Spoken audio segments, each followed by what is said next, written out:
Hi hello ಎಲ್ಲರಿಗೂ ನಮಸ್ಕಾರ. ಎಲ್ಲರೂ ಹೆಂಗಿದ್ದೀರಾ? Welcome back to my another vlog.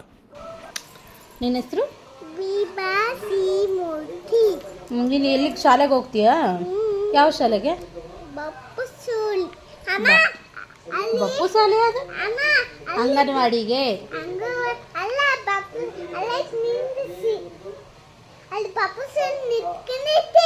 ಏನು ಬಪ್ಪು ಶಾಲೆ ವ್ಯಾನು? ವಾವ್, ಮಂಗೋರಿ ಹೋಗ್ತೀಯ ಬಪ್ಪು ಶಾಲೆಗೆ ನೀನು? ಹೇಳಿ ಎಲ್ಲರಿಗೂ, ನಾವು ಹೊಸ ಸ್ಕೂಲಿಗೆ ಹೋಗ, ನೀ ಅಂಗನವಾಡಿಗೆ ಹೋಗಲ್ಲ ಅಂತೇಳಿ.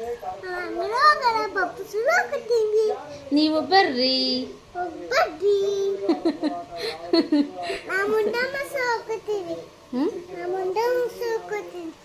ಪಾಪ ನನ್ನ ಮಗಳಿಗೆ ಇನ್ನೂ ಧರ್ಮಸ್ಥಳ ಹೋಗೋದೇ ಚಿಂತೆ, ಹೋಗಿ ಬಂದ್ರೂ ಇನ್ನೂ ಧರ್ಮಸ್ಥಳದೇ ಚಿಂತೆ ಮಾಡ್ತಿದ್ದಾಳೆ. ಬೆಳಗ್ಗೆ ತಿಂಡಿಗೆ ನಾನು ದೋಸೆ ಹಿಟ್ಟು ರುಬ್ಬಿರಲಿಲ್ಲ, ಬೆಳಗ್ಗೆ ದೋಸೆ ತಿನ್ನಬೇಕು ಅಂತ ಅನ್ನಿಸ್ತಿತ್ತು. ಅದಕ್ಕೆ ರಾತ್ರಿಯೇ ಸ್ವಲ್ಪ ಹೆಸ್ರು ಕಾಳು ಮತ್ತು ಸ್ವಲ್ಪ ಬೇಳೆ, ಸ್ವಲ್ಪ ಒಂದೇ ಒಂದು ಚಿಕ್ಕ ಟೀ ಲೋಟದಲ್ಲಿ ಒಂದು ಅಕ್ಕಿ ಮತ್ತು ಸ್ವಲ್ಪ ಮೆಂತ್ಯಕಾಳು, ಸ್ವಲ್ಪ ಉದ್ದಿನಕಾಳು ಎಲ್ಲ ನೆನೆ ಹಾಕ್ಬಿಟ್ಟು ಬೆಳಗ್ಗೆನೇ ರುಬ್ಬಿ ಬೆಳಗ್ಗೆನೇ ಮಾಡ್ತಾ ಇರೋದು ಈ ದೋಸೆ ಬಂದು. ಚೆನ್ನಾಗಿರುತ್ತೆ, ಬಟ್ ಆದರೆ ನಾರ್ಮಲ್ ಅಕ್ಕಿ ದೋಸೆ ಥರ ಫುಲ್ ಗಟ್ಟಿ ಇರಲ್ಲ, ಇದು ಸ್ಮೂತಾಗಿ ಚೆನ್ನಾಗಿರುತ್ತೆ ತಿನ್ನೋಕ್ಕೆ, ಮತ್ತು ಹೆಲ್ತಿಗೆ ಒಳ್ಳೆಯದು ಕೂಡ. ರಾತ್ರಿ ಅಮ್ಮ ಗೊಜ್ಜು ಮಾಡಿದ್ರು, ಬದನೆಕಾಯಿ, ಆಲೂಗಡ್ಡೆ ಮತ್ತು ಟೊಮೊಟೊ ಎಲ್ಲ ಹಾಕ್ಬಿಟ್ಟು ಅದಕ್ಕೆ ಆ ಗೊಜ್ಜಿಗೆ ದೋಸೆ ಮಾಡ್ಕೊಂಡಿದ್ದು. ಚೆನ್ನಾಗಿರುತ್ತೆ ಟೇಸ್ಟ್ ಅಂತೇಳ್ಬಿಟ್ಟು ಆ ಗೊಜ್ಜು, ಅದಕ್ಕೆ ದೋಸೆ ಮಾಡಿಕೊಂಡು ಎಲ್ಲರೂ ತಿಂದ್ವಿ. ನಾವು ಮನೇಲಿ ಎಲ್ಲರೂ ಒಟ್ಟಿಗೆ ಒಂದೇ ಸಲ ತಿಂಡಿ ತಿನ್ನೋದಲ್ಲ, ಇಲ್ಲೇ ಹಾಕ್ಕೊಂಡು ಹೋಗ್ಬಿಟ್ಟು ಅಲ್ಲೆಲ್ಲ ಕೂತು ಜೊತೆಲಿ ತಿಂಡಿ ತಿಂತೀವಿ ನಾವು. ಆಮೇಲೆ ಅಮ್ಮ ತಿಂಡಿ ಎಲ್ಲ ತಿಂದ್ಬಿಟ್ಟು ಅಮ್ಮ ಮತ್ತು ನನ್ನ ಮಗಳು ವಿಭಾ ಸ್ಕೂಲಿಗೆ ಹೋದರು. ಅದು ನಿಮ್ಮೆಲ್ಲರ ಜೊತೆ ಒಂದು ವಿಷಯ ಶೇರ್ ಮಾಡಬೇಕು ಅಂತ ಅನ್ನಿಸ್ತಿದೆ. ಏನಂದರೆ, ಇವಾಗ ಯಾರೆಲ್ಲ ಹೊಸದಾಗಿ ಮನೆ ಕಟ್ಟಿದ್ದೀರಾ ಅಂದರೆ 2025 ಯಾರೆಲ್ಲ ಹೊಸ ಮನೆ ಕಟ್ಟಿದ್ದೀರಾ ಅಲ್ವಾ, ಅವ್ರ ಮನೆಗೆ ಇವಾಗ ಹೊಸ ಮೀಟ್ರ್ ಬಂದಿದ್ದಾವೆ. ಇವಾಗೆಲ್ಲ ಸ್ಮಾರ್ಟ್ ಮೀಟ್ರ್ ಬಂದಿದೆ. ಆ ಸ್ಮಾರ್ಟ್ ಮೀಟ್ರದ್ದು ಕರೆಂಟ್ ಬಿಲ್ ತುಂಬಾ ಫಾಸ್ಟಾಗಿ ಓಡುತ್ತೆ. ಸ್ವಲ್ಪ ನೋಡಿಬಿಟ್ಟು ಕರೆಂಟ್ನ ಯೂಸ್ ಮಾಡಿ, ಇಲ್ಲಾಂದರೆ ತುಂಬ ಕರೆಂಟ್ ಬಿಲ್ ಜಾಸ್ತಿ ಬರುತ್ತೆ. ನಮ್ಮ ಮನೆಯದು ಮೀಟ್ರ್ ಹಾಕೋಗ್ಬಿಟ್ಟು ಈಗ 3 ತಿಂಗಳಾಗಿದೆ, ಬಿಲ್ ಬಂದಿಲ್ಲ. ಆದರೆ ನಿನ್ನೆ ಬಂದಿದೆ. ಟೆಂಪ್ರವರಿ ಮೀಟ್ರ್ ಹಾಕ್ಸಿದ್ವಲ್ಲ, ಅದ್ರದ್ದು ಅಮೌಂಟು ರಿಟರ್ನ್ ತೊಗೋಬೇಕಿತ್ತು. ಅದಕ್ಕೆ ಅಂತ ಹೇಳ್ಬಿಟ್ಟು ಅಮ್ಮ ಹೋಗಿದ್ರು. ಆವಾಗ ಕರೆಂಟ್ ಬಿಲ್ ನೋಡಿದರೆ 6,000 ಬಂದಿದೆ. ಅಂದರೆ 5,000 ಕರೆಂಟ್ ಬಿಲ್ ಬಂದಿದೆ. ಅದಕ್ಕೆ 1,000 ರೂಪಾಯಿ ಫೆನಾಲ್ಟಿ ಬಿದ್ದಿದೆ. ಅದಕ್ಕೆ ಕರೆಂಟ್ನ ಸ್ವಲ್ಪ ನೋಡ್ಕೊಂಡು ಯೂಸ್ ಮಾಡಿ. ಆಮೇಲೆ ಸ್ಮಾರ್ಟ್ ಮೀಟ್ರದ್ದು ಅವಾಗಲೇ ಬಿಲ್ ಬರುತ್ತಾ ಅಂತ ಕೇಳಿಕೊಂಡು ಆ ಮಂತಿಂದ ಬಿಲ್ ಬರೋ ಥರ ನೋಡ್ಕೊಳ್ಳಿ. ನಾವು ಬರುತ್ತೆ ಅಂತ ಕಾದು ಅದು ಹೋಗಿ ಇವಾಗ 6,000ಕ್ಕೆ ಬಂದಿದೆ ಕರೆಂಟ್ ಬಿಲ್ಲು. ಮನೆ ಪಕ್ಕದಲ್ಲಿ ಸ್ವಲ್ಪ ಜಾಗದಲ್ಲಿ ಪುದೀನ ಬೆಳೆಸಿದ್ದೀವಿ. ಹೋಗ್ಬಿಟ್ಟು ಸ್ವಲ್ಪ ಪುದೀನ ಮತ್ತು ಕರಿಬೇವು ಕಿತ್ಕೊಂಬಂದು ಕೊಡ್ತು ಅಪ್ಪಾಜಿ.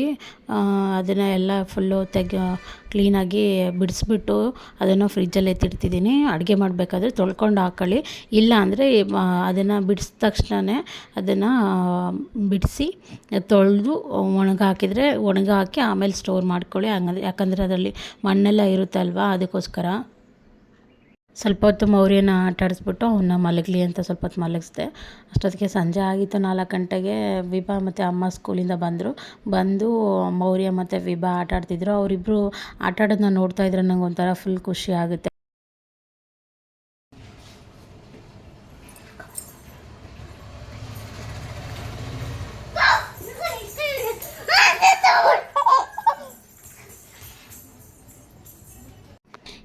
ಹಿಂದೆನೇ ಮಕ್ಕಳು ಹುಟ್ಬಿಟ್ರೆ ತುಂಬ ಕಷ್ಟ ಆಗುತ್ತೆ ಅಂತ ಹೇಳ್ತಾರೆ.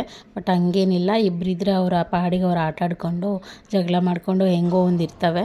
ರಾತ್ರಿ ಊಟಕ್ಕೆ ಚಪಾತಿ ಮತ್ತು ಕೋಸು ಪಲ್ಯ ಮತ್ತು ಸ್ವಲ್ಪ ಚಟ್ನಿ ಪುಡಿ ಮತ್ತು ಕೆಂಪು ಚಟ್ನಿ, ಒಣಮೆಣ್ಸಿನ್ಕಾಯಿ ಬರುತ್ತಲ್ಲ ಆ ಕೆಂಪು ಚಟ್ನಿ ಮತ್ತು ಮಾಡಿದ್ವಿ. ಅದ್ರ ಜೊತೆ ಸ್ವಲ್ಪ ಸೌತೆಕಾಯಿ.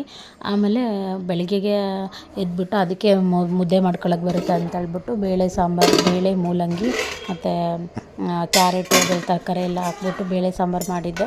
ಬೇಳೆ ಸಾಂಬಾರು, ಅನ್ನ, ಎಲ್ಲರ ಜೊತೆಲಿ ಕುತ್ಕೊಂಡು ಊಟ ಮಾಡಿದ್ವಿ. ಅಲ್ಲೈತೆ ಬಾಲು? ಎಲ್ಲಿ ಅಯ್ಯೋ ಇಲ್ಲ, ಬಾಲು ಇಲ್ಲ.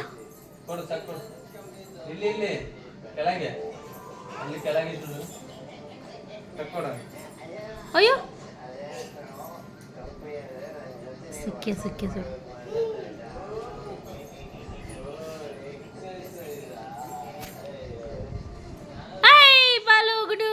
ಎಲ್ಲಿತ್ತಪ್ಪ ಗುಂಡು?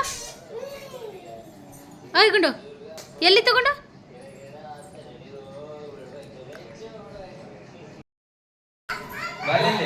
ಗುಂಡು ಬಾಲಿಲ್ ಗುಂಡು.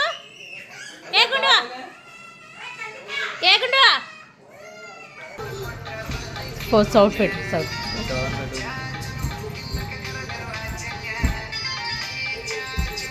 ಗುಂಡು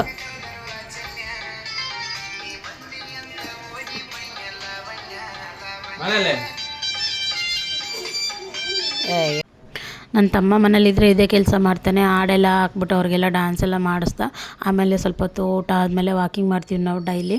ಸ್ವಲ್ಪ ಹೊತ್ತು ಹೋಗಿ ವಾಕಿಂಗ್ ಮಾಡಿ ಆಮೇಲೆ ನಮ್ಮ ಮನೇಲಿ ಅನ್ನ ಉಳಿದಿದ್ರೆ ಅದನ್ನು ಡಸ್ಟ್ಬಿನ್ಗೆ ಹಾಕಿದರೆ ಅಮ್ಮ ಬೈತದೆ, ನಾಯಿಗಳಾರು ತಿಂತವೆ ಹಾಕು ಅಂತೇಳ್ಬಿಟ್ಟು ಅದನ್ನೇ ಹಾಕಿ ಬಿಸಾಕ್ತೀಯ ಅಂತ. ಅದಕ್ಕೆ ಅದು ನಾಯಿಗಳಿಗೆ ಅನ್ನ ಸಾಂಬಾರು ಎರಡು ಕಲಸಿಟ್ರೆ ಮಾತ್ರ ತಿನ್ನೋದು. ನಮ್ಮ ಮನೆ ಹತ್ರ ಒಂದು ಕರಿಯ ಅಂತ ನಾಯಿ ಐತೆ. ಆ ನಾಯಿ ಅನ್ನ ಸಾಂಬಾರು ಎರಡು ಕಲಸಿ ಕೊಟ್ಟರೆ ಮಾತ್ರ ತಿನ್ನೋದು. ಅದಕ್ಕೆ ನಾಯಿಗಳಿಗೆಲ್ಲ ಊಟ ಹಾಕಿ ಬಂದ್ವಿ.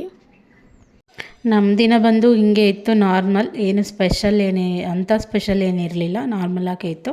ನಿಮ್ಮೆಲ್ಲರ ದಿನ ಹೆಂಗಿತ್ತು ಅಂತೇಳ್ಬಿಟ್ಟು ಕಮೆಂಟ್ ಬಾಕ್ಸಲ್ಲಿ ತಿಳಿಸಿ. ಇನ್ನೂ ಯಾರೆಲ್ಲ ಸಬ್ಸ್ಕ್ರೈಬ್ ಮಾಡ್ಕೊಳ್ದೆ ವಿಡಿಯೋಸ್ ನೋಡ್ತಾ ಇದ್ದೀರ ಪ್ಲೀಸ್ ಒಂದು ಸಬ್ಸ್ಕ್ರೈಬ್ ಮಾಡ್ಕೊಳ್ಳಿ, ಒಂದೇ ಒಂದು ಲೈಕ್ ಮಾಡಿ. Thank you for watching.